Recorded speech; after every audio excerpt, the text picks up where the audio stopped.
Hi, I'm Samuel. We thought we'd do something different this time and do a video blog. We'll be doing these from time to time, and my hope is that this really encourages you and brings some new perspective to maybe what you're facing.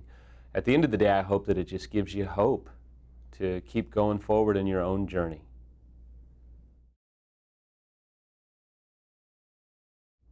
So Samantha and I walk into who we think is going to be our new therapist. We've just moved from California and started life over. We've lost everything and everyone that we've known dear for 10, 12 years. And we sit down and we start to tell our story. Now, anybody that's ever been in this situation, you know that you hate to tell your story over and over again. This is probably the fourth therapist in 3 months that we've seen. And so I go first and share our story. He listens to Samantha and I, and after about a 35, 40-minute story, he listens and he sits there stunned and says, "Okay, I got to tell you, this is one of the worst stories I've ever heard, and I'm not sure if I can help you." And at that point, Samantha is equally as stunned, and hopelessness is entering the room with reckless abandon. And so the session pretty much ends. And he calls me the next day and says, "I got to tell you, I can't help you. This is a situation that's well out of my league." And he says, "But I know a guy." And that's how we meet and come to know Rick Reynolds. So our first session with Rick, we sit down, we tell him our story, which we dreaded all over again.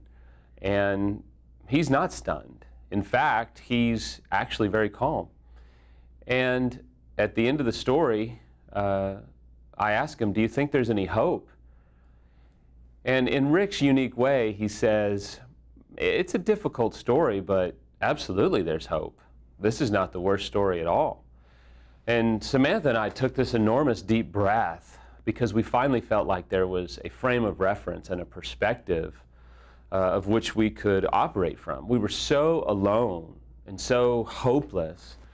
We finally found a place where we had some perspective that what we were facing was real and validated. And that's why it's so important to find community, to find a place that is experienced in dealing with the things that a couple in crisis experience. The hopelessness, the despair, the discouragement, the reminders, the triggers. To someone who's inexperienced or in a community that isn't a safe place for someone who's dealing with infidelity, you can feel like the worst.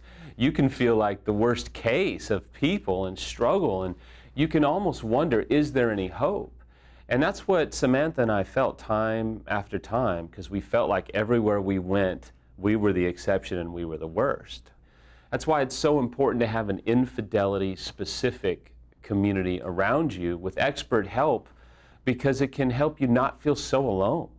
Like, man, does anybody face what we're facing or feel what we're feeling? And I'm here to tell you, absolutely. You're so alone on the outside, but when you come to a safe place like an EMS weekend or even the forums or hopefully this blog, you finally feel like you feel validated. You feel like you can make some connections that you otherwise couldn't make.